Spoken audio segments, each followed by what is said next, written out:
धुण्याचा दगड तोची आहे. लेखक ग दी माडगुळकर. माझ्या कुंडलीतले कुठले ग्रह कातावले होते कोण जाणे. जवळजवळ महिना दीड महिना मी कुठल्या ना कुठल्या ग्रामगौरव समारंभाचा अध्यक्ष होत होतो. जिल्हाभर भटकत होतो, रटाळ भाषणं ऐकत होतो, रटाळ भाषणं करतही होतो. लोकशाही, समाजवाद, काळाची मागणी, विकास, नेतृत्व, ग्रामीण समस्या असले अर्थशून्य शब्द रोज कानावर पडत होते आणि माझ्याही ओठातून तेच उमटत होते. दररोज रात्री एक ज्ञानदिवा पेटवला जात होता. स्वागत गीतांच्या शब्दांची इथं शिसारी बसली होती. स्वतःच्या नावाला डसणारी विशेषणं मी रोज शोषत होतो. मच्छर चावलेल्या जागी उठतात तशा गौरवाच्या गांधी रोज माझ्या मनावर उमटत होत्या आणि रोज मावळत होत्या. माझ्या मुखातले धन्योद्गारांचे डास सुद्धा अगदी मोकाट सुटलेले होते. सभापती, उपसभापती, विकास गट अधिकारी, सरपंच, प्रौढ पुरुष, अडाणी स्त्रिया, निष्पाप मुलं कुणीही त्याच्या तडाख्यातनं सुटत नव्हते. सगळा गदारोळ चाललेला होता. या सगळ्या गदारोळात एक नाव नव्यानंच गाजत होतं, अण्णा स्वामी. या अण्णा स्वामीनं एकाएकी आमच्या जिल्ह्यातल्या अवघ्या ग्रामीण जनतेत विलक्षण लोकप्रियता मिळवलेली होती. प्रत्येक ग्रामगौरव समारंभात एक तरी गाव या अण्णा स्वामीच्या नावानं कोकलत होतं. त्याच्या चरित्रातला एक तरी परिच्छेद एखादा प्रौढ खेडूत पाठ म्हणून दाखवत होता. आता ज्ञानदेव, नामदेव, तुकोबा, गोरोबा, विसोबा, चोखोबा पिढ्यानपिढ्या मराठी खेडूतांच्या मनावर अधिराज्य गाजवत आहेत हे मला ठाऊक होतं. पण हा अण्णा स्वामी कोण आहे? हा केव्हा झालाय? हा कुठे झालाय? मी तर याचं नाव पहिल्यांदा ऐकत होतो. माझं साहित्य विषयक ज्ञानच बहिरं झालं होतं का जिल्ह्यातल्या जनतेचे कान लांबले होते हे काही माझ्या लक्षात येईना. दौऱ्याची भोवंड संपली आणि मी आमच्या गावच्या ठोके गुरुजींना विचारलं, ठोके गुरुजी, हा अण्णा स्वामी कोण आहे? ठोके गुरुजी मोठे जाणकार होते. ते कुठल्याच राजकीय पक्षात नव्हते, पण स्थानिक राजकारणापासून संस्थानिकांच्या तनख्यापर्यंतचे सगळे विषय त्यांना अवगत होते. आहे एक सत्पुरुष आहे, सर्वज्ञ भणितले आहे, विद्यमान आहे. अहो आहे म्हणजे काय? होता, भूतकाळ. ठोके मास्तरांनी मला व्याकरणच सांगितलं. कुठे होता हा? मी तिरसटल्या स्वरात विचारलं. होता आपल्याच जिल्ह्यात. कुठे? पिंपळी बुद्रुक. काय करत होता तो? अहो साधू होता. साधू लोक काय करतात? शिष्य करतात, भजन करतात, चमत्कार करतात, कौन करतात. पण मला कसं माहित नाही या साधू बद्दल? अहो तुम्हाला माहिती असली पाहिजे त्याची. तुम्हाला सांगतो, या जिल्ह्यात तुमची काय ती साहित्य परिषद, ती साहित्य परिषद भरली ना तर मंडपाला नाव द्यावं लागेल आता त्या अण्णा स्वामीचं. काय सांगताय? आणि कधी होऊन गेला हा अण्णा स्वामी? गेल्या निवडणुकीच्या वेळी जिवंत होता. ठोके गुरुजींनी त्या साधूचा काळ सांगितला. म्हणजे 67 पर्यंत. मग काय तर परवा मेला तो. अहो तो गेला आणि पाठोपाठ त्याची कविता इतकी लोकप्रिय झाली एकाएकी. गुरुजी, या जिल्ह्यातलं लोकवाङ्मय मी जमवलंय, शाहीर ऐकलेत, स्त्री गीतं लिहून घेतलीयत, गोंधळी, डवरी, भराडी सगळ्यांची घरं पुजली आहेत मी. पण या अण्णा स्वामीचं नाव माझ्या कधी कानावर नाही पडलं, कधी वाचनात नाही आलं. अहो हा राजकारणाचा प्रभाव आहे. ठोके गुरुजी शांतपणे म्हणाले, राजकारण? कसलं राजकारण? मी फारच वैतागल्यासारखा झालोय हे ठोके गुरुजींनी ओळखलं. ते नीट मांडी ठोकून बसले. आपल्या दोन्ही नाकपुड्या त्यांनी सुगंधहीन तपकीर ठासली. शिंकांचा आवेग आतमध्येच आवरला आणि गुप्त वार्ता सांगावी अशा थाटात ते सांगायला लागले. भाऊसाहेब, मी म्हणालो ना ते खरंय. हा सगळा राजकारणाचा प्रभाव आहे. पण माझी मुद्रा प्रश्नार्थक राहिली. भाळावरच्या आठ्या तशाच उरल्या. डोळे आकुंचितच्या आकुंचितच उरले. ऐकायचंय का सगळं? ठोके गुरुजींनी मला आकारण विचारलं आणि माझ्या होकारासाठी अजिबात न थांबता पुढे सांगायला लागले. अहो, आपल्या जिल्ह्यातच नाही बरं का भाऊसाहेब, आपल्या भागात कुठेही गेलात तरी तुम्हाला अण्णा स्वामींची वाणी ऐकावी लागेल. आता हो, प्रत्येक खेड्यात, प्रत्येक वाडी सोशल एज्युकेशन आहे, समाज शिक्षण. ठोके गुरुजींचं बोलणं मला पुरतं काही कळलं नाही आणि मला काही कळलेलं नाही हे त्यांनी पुरतं ओळखलं आणि त्यांचं प्रवचन सुरू झालं. अण्णा स्वामी पिंपळीकर यांचं चरित्र समाज शिक्षण खात्यानं मंजूर केलेलं आहे. गावोगावच्या प्रौढ साक्षरांना ते शिकवलं जात आहे आणि त्या चरित्रात त्यांची गीतं आहेत, अभंग आहेत. त्यांना चाली लावल्या जातात, ते पाठ म्हणून घेतले जातात. नवसाक्षरांच्या अभ्यासक्रमाचा एक भाग आहे बरं का तो. हा, हे अर्थ नाहीये त्या गीतांना आणि त्या अभंगांना. त्याच्या नुसत्या आठवणीनं माझ्या कानांना खाज सुटल्यासारखी झाली होती. माणसाच्या कानाला गज करणं होतो का नाही कोण जाणे, पण माझ्या कानांची काहिली मात्र झाली. अहो, या अण्णा स्वामीचा एक अभंग मला ऐकून ऐकून पाठ झाला होता. मी तो साध्यंत म्हणून दाखवला. येतील जातील परीट रगड, येतील जातील परीट रगड, धुण्याचं दगड तोच आहे. येतील धोतरे, येतील लुगडी, येतील अंगडी कारट्यांची, मारतील झट्या, घेतील धडका, तळीच्या खडका काय त्याचे.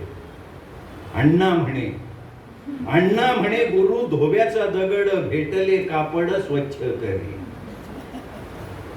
हे ऐकल्यावर ठोके गुरुजी कितीतरी वेळ खी खी खी करून हसत राहिले.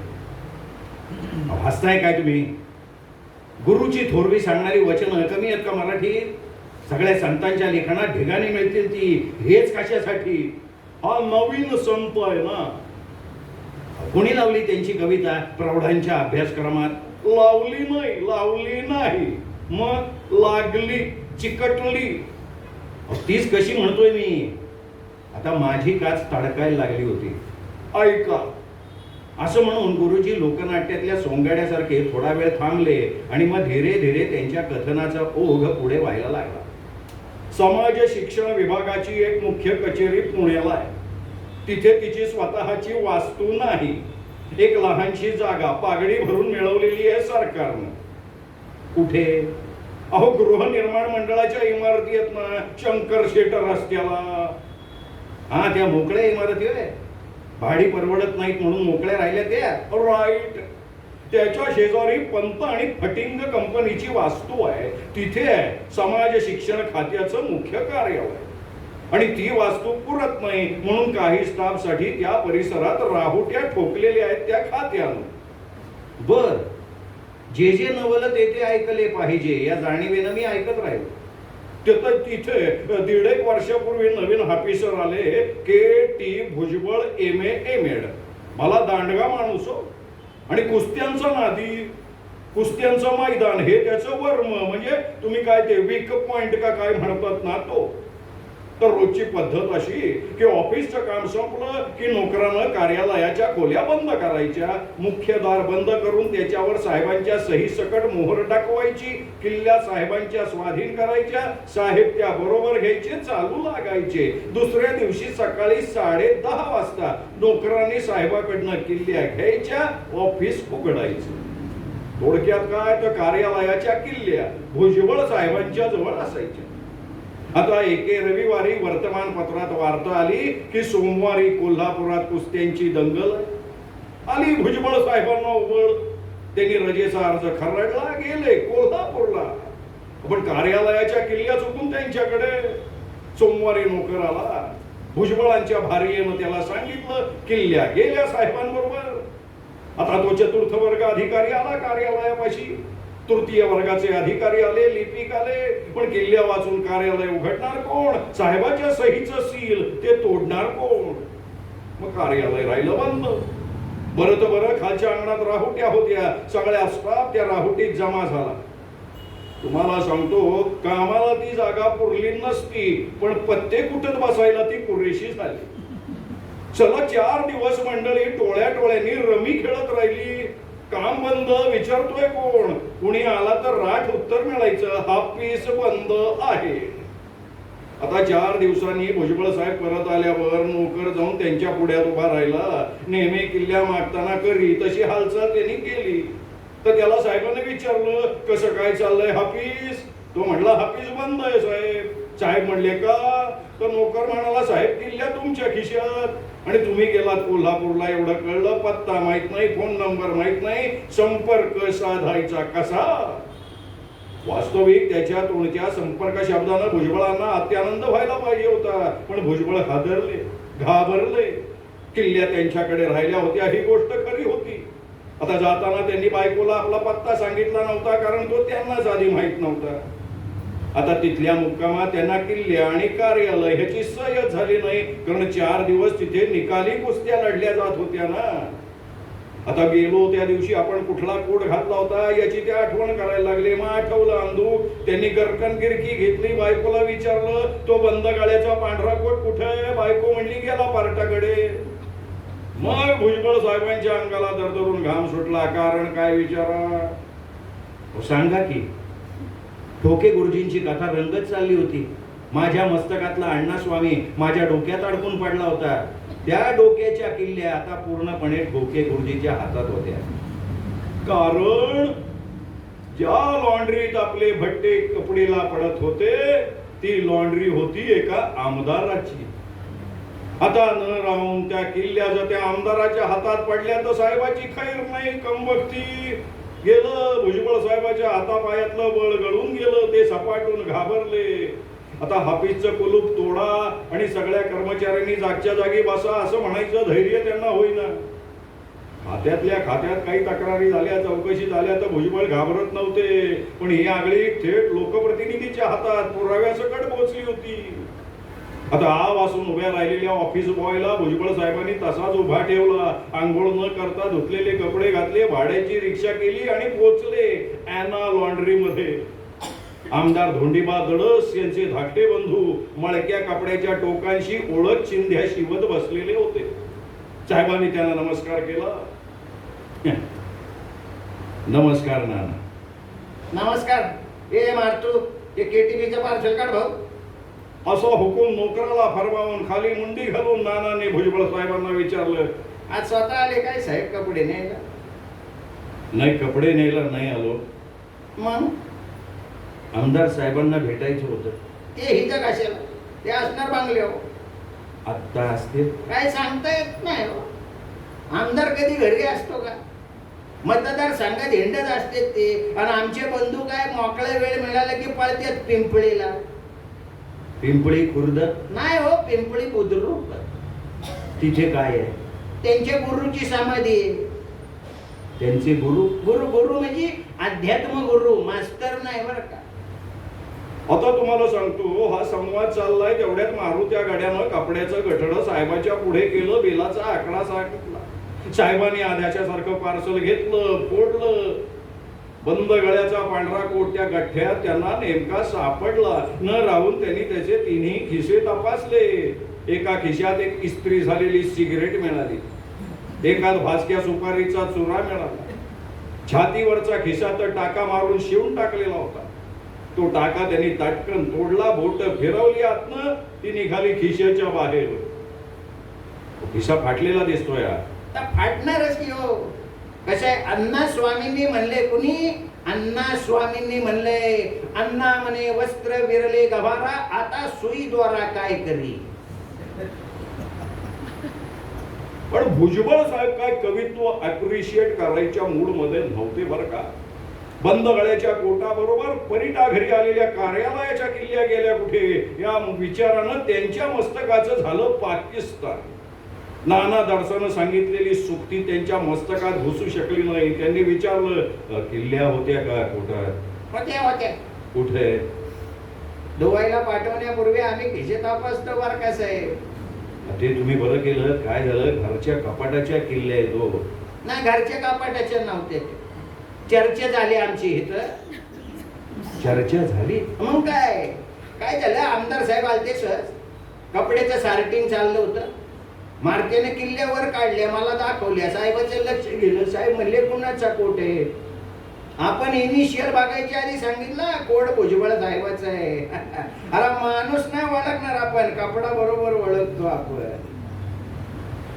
पण इथे भुजबळ साहेबाच्या पायाखालची जमीन कोयना काठाशी नातं सांगायला लागली. अवघडल्या आवाजात भुजबळांनी विचारलं, मग साहेब काय म्हणाले? नाही, त्यांनी किल्ल्या मागून घेतल्या, स्वतःच्या खिशात टाकले. ज्योतिबाच्या नावानं सांग भलं. उगमस्थाना वाचून एक आरोळी भुजबळांच्या कानात घुमली. कपड्यांचा गठ्ठा तिथेच टाकून ते आपल्या रिक्षाकडे वळले. पळाल्यासारखे चालत रिक्षापर्यंत पोचले. अहो काय झालं काय साहेब? नाही, आलो आलो असं म्हणत साहेब रिक्षात बसले. रिक्षा सुरू झाली. तुम्हाला सांगतो 2 दिवस भुजबळ साहेब आमदाराचा पाठलाग करताय. तिसऱ्या दिवशी त्यांनी साहेबांना गाठलं. अण्णाबुवांच्या मठात साहेब सापडले. त्या दिवशी आमदारांच्या बरोबर भुजबळ साहेबांना सुद्धा अण्णा स्वामींच्या समाधीपुढे साष्टांग दंडवत घालायला लागला. भजनाच्या बैठकीत बसावं लागलं. प्रसाद म्हणून ताक कण्या पोटात भराव्या लागल्या. मठाच्या माळवदावर उघड्या आभाळाखाली मध्यान रात्री भुजबळांना आमदाराशी बातचीत करणं साधलं. आमदार साहेब, मी मुद्दाम आपल्या भेटीला आलो होतो. बोला की. नाही, माझ्या हातनं चूक झाली आहे, ती आपण पोटात घातली पाहिजे. काय चूक काय झाली सांगाल का? नाही, माझ्या कार्यालयाच्या किल्ल्या विसरतेपणे पोटात राहिल्या. तो कोट तुमच्या ॲना लॉन्ड्रीमध्ये. अरे माझी कुठली आली लॉन्ड्री? आपण लोक शिवेशिवाय दुसरा व्यवसाय करत नाही. नाही, माफ करा, लॉन्ड्री तुमची नव्हे, तुमच्या बंधूंची. तर लॉन्ड्रीत तो कोट दिला आणि योगायोगानं त्या किल्ल्या आपल्या समोर आल्या. तुम्ही बाहेरगावी गेलता नाही का? हो, कोल्हापूरला गेलो होतो 4 दिवस. तवर ऑफिस उघडलं नाही तुम्ही. तुमचा स्टाफ बाहेरच्या रावटीमध्ये पत्ते कुटत बसला. कोणाचे दाद बी लागले नाही तिथं. खरंय का नाही? नाही, मी कुठे नाही म्हणतोय, माझी चूक झाली. पण अरे यानंतर काय करायचं रिवाज आहे माहिती का नाही? तुम्हाला सांगतो भाऊसाहेब, यानंतरचा रिवाज काय हे भुजबळ साहेबांना चांगलं माहिती होतं, कारण तो रिवाज त्यांनी अनेकदा पाळला होता. पण आज अवस्था अवघड होती भुजबळाची. आज मूठ दाबणाऱ्याची भूमिका त्यांच्या वाट्याला आली होती. केलं पाहिजे ते करायची त्यांची तयारी होती, पण ते धजावले नाही. मला सांगतो, अनुभवी आमदारांनी तो विषय तिथे तोडला. साम्यवादावर चर्चा करता करता एकदम साबुदाण्याचा बाजारभाव विचारावा तसं त्यांनी विचारलं. हे नवसाक्षरांसाठी पुस्तकं निवडायचं काम तुमच्याकडेच येणार. नाही म्हणजे सल्लागार असतात, हे सल्लागार असू दे, फायनल अथॉरिटी तुम्हीच येणार. हो, मीच. काय चांगलं पुस्तक आलंय का तुमच्या पाळण्यात? आलंय. मग लावून टाकू. किती प्रती घेणार तुम्ही? तुम्ही म्हणाल तेवढ्या. मी 10,000 प्रती काढले. 5-50 गेल्या भक्त मंडळींना वाटण्यात. 9-9.5 शिल्लक आहे. अण्णा महाराजाचं चरित्र आहे.